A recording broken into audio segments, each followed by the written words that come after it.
ఇక్కడ చూడండి తాటి బెల్లం కాఫీ అని ఉన్నది కదా. అయితే చాలా దగ్గర బెల్లం చాయ్ తాగిన, కానీ ఇక్కడ తాటి బెల్లం చాయ్ అని పెట్టారు. అంటే మరి ఇక్కడ తాటి బెల్లంతో చేసి అక్కడ వేరే ఏ బెల్లంతో చేస్తారో మనకైతే సరిగ్గా తెలియదు. మనమైతే ఒకసారి ఈ తాటి బెల్లాన్ని ట్రై చేసి చూద్దాం. ఇంతవరకు ఇప్పుడు తాగలే కాబట్టి చూసి ఎంత ఉంటుందో అని అనుకున్నాం. టోకెన్ అయితే తీసుకున్నాం. టోకెన్కి 30 రూపీస్ తీసుకున్నాడు.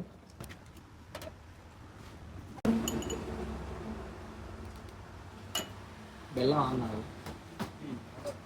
బెల్లం నార్మల్ చాయ్ చాయ్ ఇది షుగర్ వేసినాడు.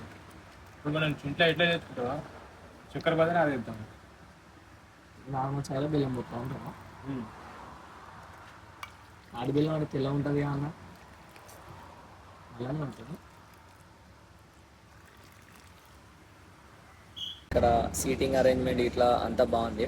ఇక్కడ చూడండి, ఇది ఎందుకు ఇచ్చారు అంటే మనం ఇట్లా కలుపుకుంటే కొంచెం బెల్లం కింద ఉంటుంది కదా, కలుపుకుంటా తాగితే బెల్లం పైకి వస్తుంది అని చెప్పేసి మనం అయితే ఒకసారి దీన్ని టేస్ట్ చేసి చూద్దాం.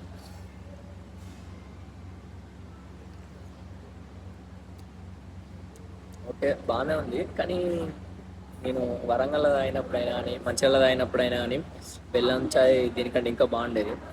దాంతో పోల్చుకుంటే ఇది యావరేజ్. అయినా అని కొనుక్కున్నాం కాబట్టి తప్పదు, తాగాలి మొత్తం. ఇంతకుముందు మా ఫ్రెండ్ గారు నేను వచ్చినప్పుడు అయితే డైరెక్ట్ వాడు సగం గ్లాస్ చాయ్ అంటే పిచ్చేవానికి, వాడు సగం గ్లాస్ తాగేసి సగం గ్లాసు పారబోసిండు. మనం మాత్రం అట్లా కాదు, కొనుక్కున్న కర్మానికి తాగాలి. ఇదైతే నాకు యావరేజ్ అనిపించింది తాటి బెల్లం చాయ్. మీరు కూడా తాగి ఉండి ఒకవేళ మీకు కూడా నచ్చినట్టయితే, ఒకవేళ నచ్చలేనట్టయితే కింద కమెంట్ చేయండి.